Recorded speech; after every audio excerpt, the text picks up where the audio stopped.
오늘 찬양도 참 아름다웠고 또 꽃도 참 아름답죠. 아주 기가 막힌 모습으로 이렇게 만드셨습니다. 제가 20년 동안 살았던 그 텍사스에는 가스 스테이션 같은 곳에서 일용직을 구하기 위해서 이른 아침부터 서 있는 그런 사람들이 있습니다. 그런데 어떤 때는 이 해질녘이 되도록 일을 구하지 못하는 그러한 안타까운 모습들을 제가 종종 봤었습니다. 대부분 순박하게 생긴 남미 쪽 사람들인데 가스를 넣으러 오는 사람들이 혹시나 자기를 불러줄까 하는 그런 간절한 눈빛으로 쳐다보면서 그러면서도 이게 불쾌감을 주면 안 되잖아요. 그러니까 이게 불쾌감을 주지 않기 위해서 그러면서도 조심스러운 눈빛으로 이렇게 쳐다봅니다.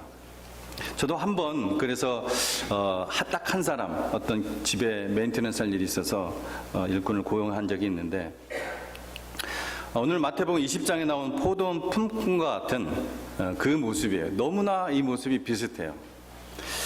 오늘 설교 제목이 하나님 나라의 원리에 대한 건데 제가 한 10가지 정도의 지금 한 10개에서 12가지 정도의 지금 하나님 나라의 원리 이렇게 제가 정리해 놓은 것이 있는데 타이틀만 제목만 이렇게 했는데 그 중에서 한 7가지 정도 너무 많으니까 7가지 정도를 제가 말씀을 좀 전하려고 합니다. 오늘 그 중에서 첫 번째로 먼저 된 자가 나중되고 나중된 자가 먼저 되는 것, 하나님 나라의 원리 첫 번째 원리, 이 말씀을 우리 함께 나누기 원합니다. 얼마 전 각 목장 성경 공부 시간에 우리가 이 포도원 품꾼 이야기는 배웠던 말씀이에요. 포도 수확절에 어느 정도 큰 그 규모가 있는 포도원의 주인이 포도를 수확하기로 합니다. 근데 포도원 주인은 시장에 나가서 일용직 품꾼을 고용하기로 합니다. 아마 굉장히 많았던 것 같아요. 본인이 본래 부리는 종보다 훨씬 많은 수확이 있었던 것 같습니다. 시장에는 항상 일자리를 얻으려고 서성이는 그런 품꾼들이 많이 있었어요. 제 주인이 이른 아침에 6시에 나가보니까 이 품꾼들이 일거리를 얻으려고 나와 있었습니다. 평소에도 인자하고 관대하기로 소문이 난 이 포도원 주인이 시장에 나오자 많은 품꾼들이 몰렸고 주인은 그들에게 한 데나리온씩 품삯으로 자신의 포도원에서 일할 것을 제의했습니다. 그 당시 한 데나리온은 당시 하루치 품삯에 해당되는 돈입니다. 일꾼들은 두말할 필요도 없이 흔쾌히 동의합니다. 근데 3시간쯤 시간이 흘러서 9시에 주인이 일의 진척상을 살펴보니까 수확해야 될 그 포도의 그 양에 비해 품꾼 수가 너무 부족한 것 같았어요. 그래서 포도원 주인은 다시 시장에 나갑니다. 이 시간에도 역시 일거리를 구하지 못한 품꾼들이 거기에 서성이고 있었습니다. 주인은 이번에도 하루 품삯인 한 데나리온을 제안하고 추가로 일꾼들을 모집했습니다.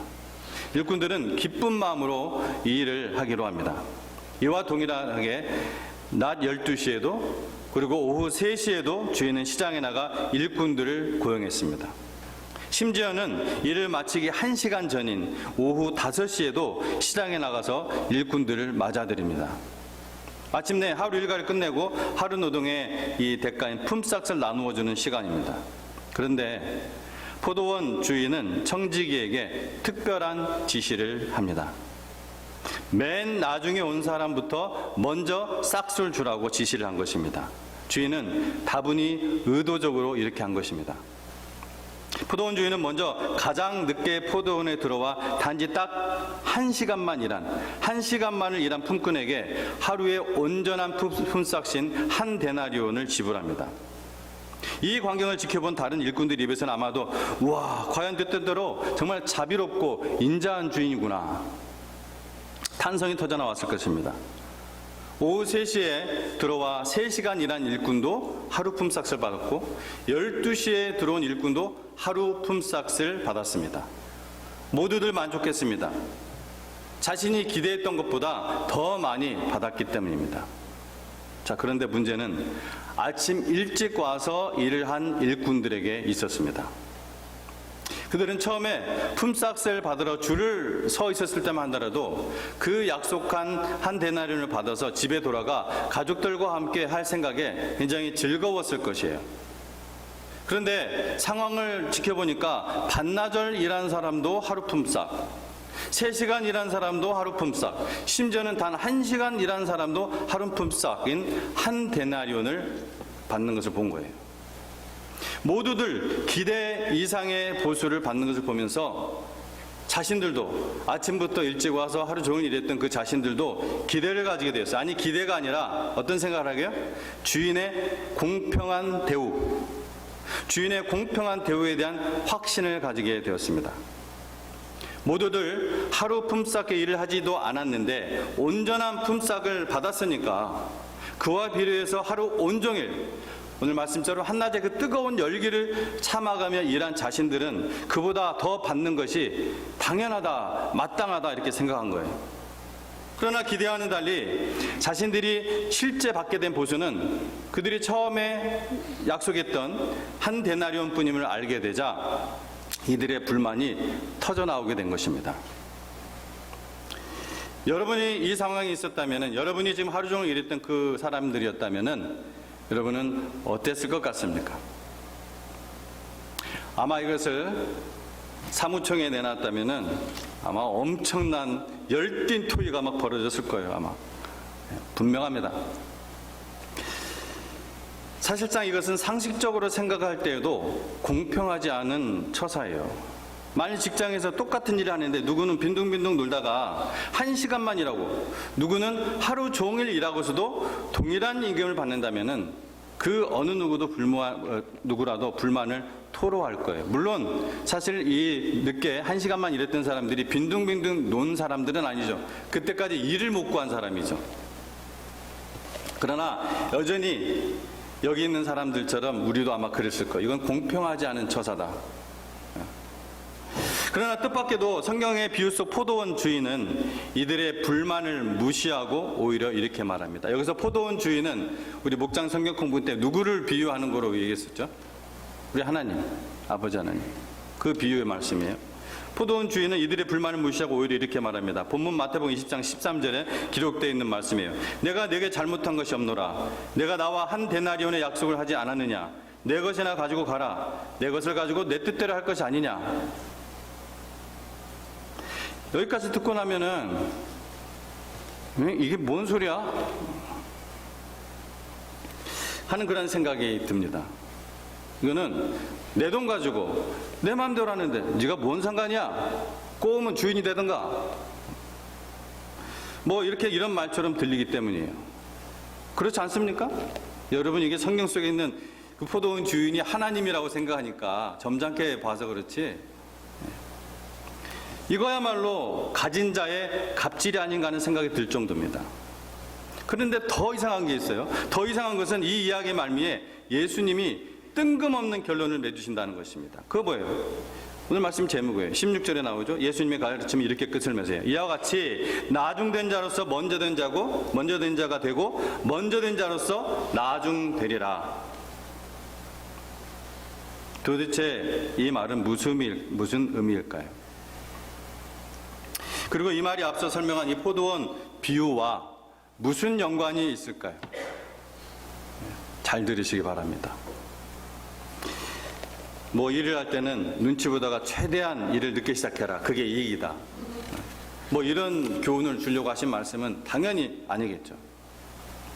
그래서 이 시간에는 이 비유가 과연 무엇을 말하기 위한 것인지 한번 살펴보도록 하겠습니다. 마태복음 20장 이 포도원 품꾼 비유, 먼저 된 자가 나중되고 나중된 자가 먼저 된다, 이 말씀을 바로 이해하기 위해서는 먼저 이 말씀이 등장하게 된 그 배경을 한번 살펴볼 필요가 있습니다. 근데 그 배경이 이 성경에 나와요. 이 20장 바로 앞에 서론이 되는 19장에는 어떤 재물이 많은 부자 청년에 관한 이야기가 나옵니다. 근데 이 부자 청년은 예수님께 와서 질문을 하죠. 선생님이여, 내가 무슨 선한 일을 하여야 영생을 얻으리까? 구원을 얻으리까? 같은 말이에요. 그렇게 물어요. 주제는 지금 뭐가 주제예요? 구원이에요. 내가 무슨 선한 일을 하여야 영생을 얻으리까? 그러자 예수님께서는 이 청년에게 율법책에 기록된 모든 계명, 즉 도둑질하지 말라, 거짓 증언하지 말라, 간음하지 말라, 내 부모를 존경하라, 내 이웃을 내 몸과 같이 사랑하라 등등 이러한 계명들을 다 지키라고 대답합니다. 자, 그러자 이 청년을 곧바로 뭐라고 대답합니까? 이 모든 것을 내가 지켰사온데 아직도 무엇이 부족하리이까? 굉장히 담대한 이야기를 합니다. 그러니까 예수님께서 그렇게 대답하는 것을 듣고서 이 청년에게 뭐라고 하냐면 자기 소유를 다 가난한 자에게 나눠주고 포기하고 예수님을 따를 것을 말씀하십니다. 그러자 이 부자 청년은 재물이 많아서 근심하여 돌아갔다고 성경은 기록하고 있습니다. 여러분, 이 말씀 머릿속에 잘 기억해 놓으시기 바랍니다. 자, 계속 얘기합니다. 이제 부자 청년이 돌아가고 난 후에 예수님께서는 제자들을 향해서 그 유명한 구절, 부자가 천국에 들어가는 것이 낙타가 바늘길을 통과하는 것보다 어렵다, 이렇게 이 말씀을 하세요. 이스라엘 사람들은 이 부는 하나님께서 주셔야만 얻는 것으로 생각을 했어요. 즉 부자는 하나님의 사랑을 받는 자라 생각을 했습니다. 근데 예수님 뭐라고 하셨어요? 부자가 천국에 가는 것이 낙타가 바늘길을 통과하는 것보다 어렵다. 사실 불가능하다는 거예요, 거의. 이 말씀을 우리가 연결해서 우리가 어떤 의미인지 또 생각해 봐야 됩니다. 도대체 이게 뭔 말인가? 제자들도 어리둥절한 거예요. 자기네들이 가지고 있었던 그 구원에 관한, 천국에 가는 사람들에 대한 그 관념이 아니었으니까. 그러니까 제자들이 너무 놀란 거예요. 과연 누가 그러면 천국에 들어갈 수 있나 하면서 예수님께 질문을 하죠. 제자들에게 예수님께서는 하신 말씀이 바로 오늘 이 말씀이에요. 먼저 된 자로서 나중되고 나중된 자로서 먼저 될 자가 많으니라 라는 말씀으로 말씀을 맺으십니다. 포도원 품꾼 비유 말씀을 위한 이게 서론이에요. 이후에 곧바로 이어지는 20장에서 예수님은 포도원 품꾼 비유 말씀하시는데, 앞서 살펴보았듯이 포도원 품꾼 비유에도 그 마지막 말씀인 16절에 동일하게 이와 같이 나중된 자로서 먼저 되고 먼저 된 자로서 나중되리라 하는 말씀이 기록되어 있어요. 자, 그럼 우리가 그냥 우리의 상식적으로도 알 수가 있죠. 이 포도원 품꾼 비유 말씀은 방금 전 바로 앞에서 했던 19장 부자 청년의 이야기에서 나온 구원에 대한 가르침을 제자들이 잘 알아듣지 못하자 다시금 알기 쉽게 설명하시기 위해서 예수님께서 의도적으로 비유하신 말씀이 분명합니다. 자, 부자 청년의 이야기를 통해서 여러분이 구원받았다고 생각하시는 분들 잘 들으십시오. 부자 청년의 이야기를 통해서 예수님께서 전하시고자 하는 메시지는 다름 아닌 이 구원이란 어떤 것인가 하는 것입니다. 구원이란 우리가 무엇인가를 해서 그 대가로 얻을 수 있는 것이 아니라는 말씀이에요. 만약 그 부자 청년과 같이 내가 무엇을 하여야 구원을 얻으리까? 내가 무엇을 하여야 구원을 얻으리까? 하는 그 생각, 즉 내가 무언가를 행해서 구원을 얻어내겠다는 생각을 하고 있다면 그것은 마치 낙타가 바늘귀를 통과하는 것처럼 불가능하다, 그 얘기예요. 제가 종종 여러분한테 얘기하시죠? 말씀하는 거 기억합니까? 여러분, 예수님을 믿지 않고 구원받는 길이 하나 있습니다. 뭐라고 했죠? 여러분이 완벽하면 됩니다.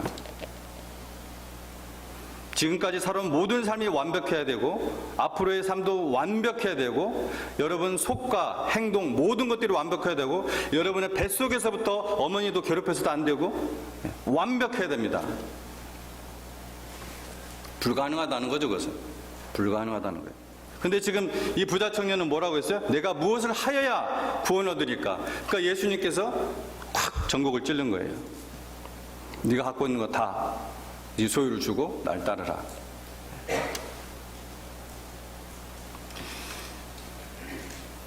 성경에서는 구원을 거듭남이라고 표현하는데 이 말은 다시 태어난다는 말이죠. 세상에 자신의 노력으로 끙끙거리면서 태어나는 사람은 없습니다. 태어나는 일은 오직 부모로부터 받는 은혜죠. 구원이 은혜라는 말은 바로 이런 뜻입니다. 그러나 우리는 이러한 사실을 교리적으로 잘 알고 있으면서도 정작 삶 가운데서는 이 부자 청년과 같이 무엇을 해서 내가 구원을 얻은 것으로 행동을 해요. 그래서 대가를 바랍니다. 착각을 합니다. 교리적으로는 알아요. 얼마나 성경 공부를 열심히 했는지 교리적으로는 알아요. 이것은 예수님의 제자들도 마찬가지였어요. 그들은 비록 자신들은 부자 청년과 다르다고 생각했지만 구원은 그들이 행한 어떤 일에 대한 보상으로 생각한 점에서는 부자 청년과 하나도 다를 바가 없었습니다. 오늘날에도 많은 그리스도인들은 구원을 은혜가 아닌 우리가 예수님께 해드린 그 어떤 거, 내가 이만큼 헌금을 했으니까, 내가 이만큼 선한 행위를 했으니까, 이만큼 내가 교회에서 봉사를 했으니까, 내가 이만큼 이 부서에서 이만큼 일을 했으니까, 신실한 신앙생활을 했으니까, 이런 것에 대한 당연한 보상으로 여기는 경향이 있어요. 생활에서 말하는 걸 들어보면, 얼굴 표정을 보면, 제가 수십 년 목회해 보니까 얼굴 보면 읽히더라고요. 이 점에 있어서는 포도원에 이른 아침에 와서 온종일 일을 한 이 일꾼들도 마찬가지였을 거예요. 그들도 한 데나리온이 그들이 일한 당연한 보상, 마땅한 권리라고 생각했을 것이고 그 보상이 심지어 공평하지 않다고 생각되어졌을 때 불만이 생겼던 것입니다. 그러나 냉정히 생각해 본다면 그 데나리온을 제시하며 일을 하도록 허락한 주인이 없었다라면 그들은 그저 시장에서 하루 종일 서성이다 그날 저녁 그냥 빈손으로 집에 들어갈 수밖에 없는 그러한 존재였을 것입니다. 일거리를 주고 안 주고는 온전히 주인의 마음이에요. 우리의 노력으로 좌지우지할 수 있는 것이 아니라는 말씀입니다. 우리는 대가로 마땅히 받는 것을, 어떤 대가로 마땅히 받는 것을 은혜라고 하지 않습니다. 그것은 은혜가 아니에요. 그것은 내가 일한 것에 대한 보수일 뿐입니다. 그것은 은혜가 아니에요. 여러분, 은혜로 구원받는 것이지 보수로 구원받는 것이 아닙니다. 너무나 당연한데도, 너무나 알고 있는데도, 교리적으로는 그 구원과 연결시켜서 얘기하면 잘 아는데도 이 점에서 우리가 우리의 삶 속에서 흐리멍텅해집니다. 우리는 늘 하나님의 은혜다 하면서 정작 하나님에게 내가 이만큼 했으니 그에 대한 보수를 주십시오. 하나님은 정의로우신 분이니까 마땅히 그렇게 하시는 거 아닙니까? 은혜를 감사하는 자가 되기보다는 늘 불공정한 보수에 불평하는 자인 것입니다. 그러나 불평하는 자에게는 여러분 감사함이 있을 수가 없습니다. 감사함을 모르는 자에게 만족감이란 마음이란 있을 수 없고 만족을 누리지 못한 사람에게 평안함이란 있을 수 없습니다. 여러분 지금 평안하십니까? 하나님의 샬롬이 있습니까? 없다면 거꾸로 역추정해 보시기 바랍니다. 여러분의 감사가 없는 것입니다. 여러분이 만족하지 못하는 것입니다. 여러분이 하나님의 은혜를 대가로 생각한 것입니다. 여러분 평안하십니까? 아침 일찍부터 포도원에서 일하게 된 사람들도 아마 처음에 감사한 마음이 있었을 것입니다. 아침부터 일거리를 잡게 된 것은 정말 운이 좋은 일이기 때문에요. 얼마나 기뻤을 거예요. 아, 내가 일을 잡았다. 그러나 이들의 마음속에 불만이 싹트게 된 것은 그들이 받은 보수가 적어서라기보다는 자신보다 적게 일하고도 동일한 보수를 받은 다른 사람들 때문이었어요. 만일 주인이 다른 사람들에게 선행을 베풀지 않았다면 그들은 아무 불만 없이 한 데나리온을 받아서 기쁘고 만족스럽게 집으로 돌아갔을 것입니다. 이들은 정의와 공평을 들먹였지만 사실 그 마음 이면에는 다른 사람이 받은 보상에 대한 시기심, 질투심, 불만, 불평이 있었을 뿐입니다. 감사함은 절대로 남과의 비교에서 나오지 않습니다. 왜냐하면 비교의 대상은 끝이 없기 때문입니다. 100만 원 번 것에 감사했던 사람은 그 옆에 1000만 원 번 사람이 등장하면 그 감사함이 당장에 싹 사라집니다. 그러나 제가 오늘 여러분께 범사에 감사할 수 있는 비결, 그래서 만족할 수 있는 비결, 그래서 마음에 항상 평안함이 가득한 비결을 하나 알려드리겠습니다. 간단합니다. 감사함의 그 근거를 남과의 비교에서 늘 변화하는 상대적인 것에서 찾지 말고 변치 않는 절대적인 것에서 찾으시기 바랍니다. 남과의 비교로부터 얻을 수 있는 것은 오로지 교만함 아니면 열등감 뿐입니다. 그러나 감사함의 근거를 남과의 비교해서가 아닌 나에게서 찾는다면은, 하나님 안에서 찾는다면은 우리는 언제든지 감사할 수가 있습니다. 우리 하나님은 무엇보다도 지극히 아름답고 즐겁고 행복이 가득 찬 천국에서 하나님을 섬기며 영원토록 살 수 있는 그런 영생을, 구원을 주셨습니다. 가까이는 지금 내가 누리고 있는 것들, 일용할 양식, 내가 입는 옷, 걸어 다닐 수 있는 몸, 가족, 따사로운 햇볕, 나에게 주어진 오늘이라는 시간, 내게 주어진 현실에서 찾는 훈련을 하시기 바랍니다.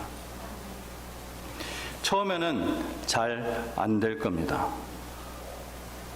훈련이 필요합니다. 그런데 여러분, 정말 좋은 것은 반드시 훈련이 필요합니다. 정말 좋은 것은 디서플린이 필요합니다. 여러분 스스로가. 공짜로 얻을 수가 없습니다. 그것은. 구원은 선물이지만 훈련은 우리가 받아야 되는 것입니다. 삶의 훈련. 이러한 훈련이 쌓여 궁극적으로는 내게 주어진 영원한 생명, 내게 주어진 값없는 은혜 등에 감사할 수 있다면 이러한 감사말로 변하지 않는 진정한 감사일 것입니다. 변하지 않아요, 이 감사는. 왜? 누군가의 비교를 통해서 감사가 아니니까. 절대 감사예요, 절대 감사. 감사하는 사람은 만족하는 사람이고, 만족을 누리는 사람은 평안한 사람이고, 평안한 사람이야말로 진정 구원받은 사람입니다. 그리스도인의 물질관에 대한 기본적 자세인 11조, 그리고 그 외의 헌금, 또 교회를 위한 헌신, 또 이 선행과 구제, 이런 것도 무엇을 얻기 위한 것이 아니라 예수님 말씀처럼 무익한 종이 당연히 할 일을 한 것뿐입니다. 이런 고백할 수 있는 마음으로 해야 하는 거예요. 그렇지 않으면 하나님께서요, 상황을 흔들어 놓는다니까요. 아까 그 부자 청년 제가 잘 기억해놔라고 했죠. 뭘 흔들었어요? 재물 흔들어 버린 거예요. 다 지켰다고 하니까, 이거 다 지켜서 하나님 나라 영생 얻을 수 있다고 생각하니까, 자기가 다 지켰다고 생각하니까 그 상황을 흔들어 버리죠.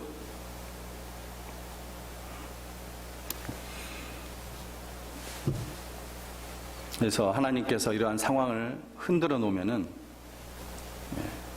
무언가 남과의 비교 속에서, 은혜 속에서 산 것이 아니라 그런 마땅한 대가로 생각한 사람은 그 마음에 시기심, 불안, 그 입에서는 불평, 자기 연민이 터져나옵니다.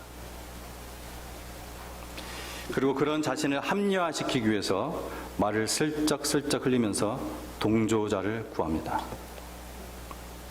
우리는 늘 자신에게 이미 주어진 은혜는 간과한 채 남에게 주어진 그 떡의 크기만을 생각하면서 불만족해합니다. 아, 불공평하다! 그리고는 그 누군가를 원망하느라 정작 자기 손에 주어진 감사의 근거를 놓쳐버리기 일쑤입니다. 아니라고 하는데 맞습니다. 네. 맞아요. 이건 진리입니다.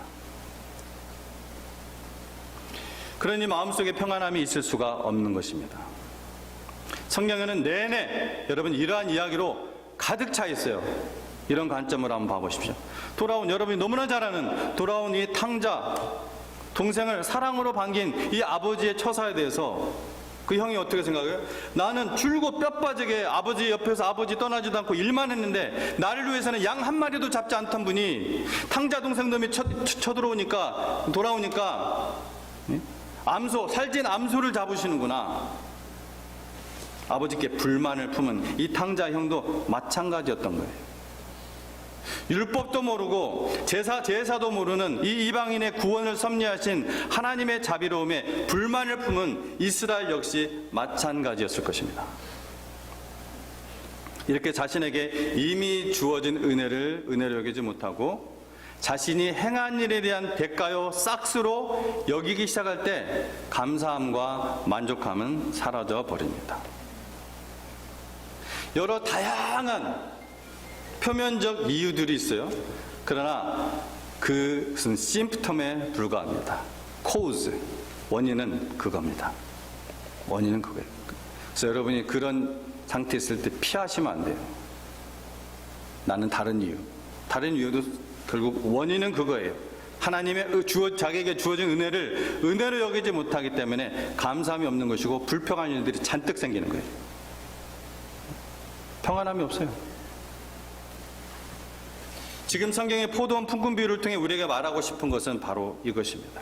만약 내게 주어진 인생을 살아가며 감사하지 못하고 만족하지 못하고 불평과 불만 가운데 살아가고 있다면 이것은 포도원 품꾼처럼 주어진 은혜에 감사하지 못하고 오히려 당연히 받아야 할 싹쓸 주장하는 태도인지 한번 생각해봐라 제자들아, 이렇게 예수님 말씀하시는 거예요.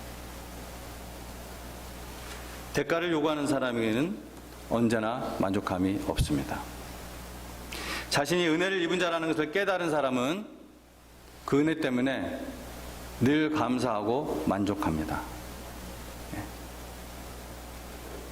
순간적으로 화가 날 때도 있고 순간순간 올라오는 것은 누구나 우리의 연약한 일이기 때문에 순간 죄를 지을 수도 있고 저나 여러분이나 마찬가지일 거예요. 그러나 그것이 내면 깊숙이 들어와서 자리 잡게 하는 것은 그것이 이제 샬롬이 없어지는 거예요. 하나님의 샬롬이. 바꿔 말씀드리자면 자신이 먼저 된 자라고 생각할 때, 즉 자신의 권리만을 주장할 때 나중된 자가 될 수 있습니다. 반면에 자신이 나중된 자라고 생각할 때, 즉 자신의 권리를 주장하기보다는 주어진 그 은혜를 감사할 때, 뭘요? 주어진 은혜. 내게 지금 주어진 은혜, 내가 살아있다는 그 자체만으로도, 내가 영생을 얻었다는 그 자체만으로도 그 주어진 은혜를 감사할 때 그건 비교 대상이 없잖아요. 그것은 그렇게 할 때 먼저 된 자가 될 수 있다는 것입니다. 지금 자신이 범사에 감사하고 있다면 나는 이미 구원받은 사람입니다. 그러나 만일 그러지 못하다면 추적을 해보시기 바랍니다. 사람을 추적하지 마시고 여러분의 내면을 추적하시라는 얘기예요. 만일 그러지 못하다면 어디까지 이르려다면 자신의 구원을 진지하게 한번 점검해 보시기 바랍니다. 구원 못 받았다 얘기가 아니에요. 점검, 내가 받은 구원이 과연 어떤 구원인지 진지하게 점검해 보시기 바랍니다. 하나님이 지금 우리에게, 당신에게 말씀하고 계십니다. 기도하겠습니다.